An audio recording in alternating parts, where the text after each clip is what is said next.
Communication is key for all relationships, and the lack of speech can hinder the way children interact with their peers and caregivers. Being nonverbal is often associated with autism, although this condition can occur in children with other special needs.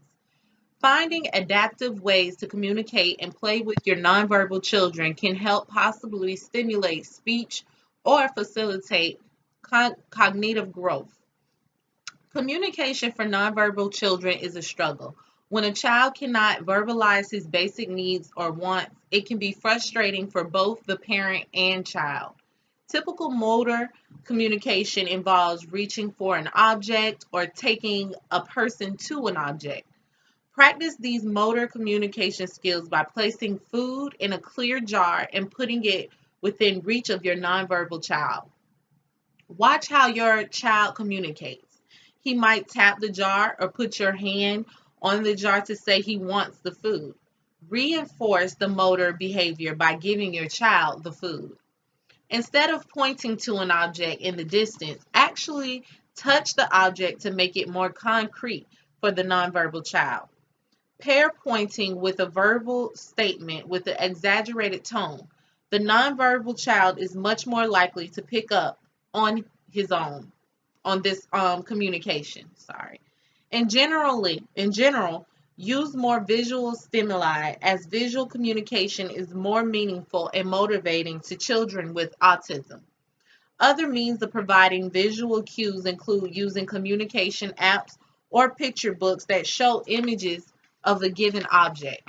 Encourage nonverbal children to tap on the picture or point to it if it is something that they need or want.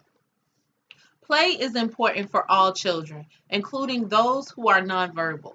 Create opportunities for tactile experiences, such as playing with Play Doh. Use a variety of color and review the color names as your child plays. When engaging in playtime, stay close to the child about 2 to 4 feet away to help him stay focused. Use balls as a means of playing with others and encourage sharing and tossing the balls to each other. In general, you can use toys suitable for babies and toddlers, even for older nonverbal children who might be lower functioning. Use rattles or maracas to teach cause and effect. The sound is the effect of shaking the instrument. Use drawing and puzzles to encourage fine motor skills, and use construction sets to encourage putting things together, as well as a bilateral grasp and crossing the midline. In general, give nonverbal children a mixture of play objects and ideas to prevent them from self-stimulating or fixating on one object.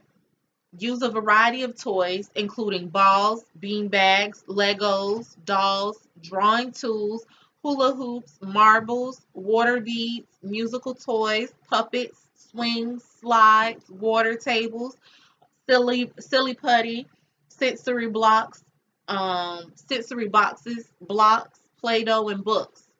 Encourage imitation, which is the type of social play that is less socially complicated for children with autism. Cause and effect toys are particularly useful because nonverbal children with autism can understand the purpose of the toy and makes play more successful because children are motivated to the cause, the effect. Toys that are not cause and effect, such as cars and blocks, are also important because they teach children that they can manipulate objects.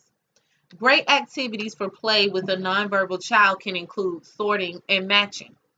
These activities coordinate visual and motor skills, and it teaches more complex cognitive skills such as placing objects in certain places or areas. Make these activities simple and so that there is little or no room for mistakes. For example, make an opening in a box in the shape of a triangle so the child cannot put in a square block. This activity helps children differentiate objects from one another. Encourage sorting of very different objects, such as balls and spoons, as it's easier to see their differences but also see the objects that are the same. Match pictures, colors, letters, and numbers as well. Practice matching objects to pictures of that object. This activity helps nonverbal children because they can learn to find a picture of something they want and point or tap on it as a way to communicate. Sorting and matching plays to the visual strengths of nonverbal children, and they can gradually learn more complicated cognitive associations.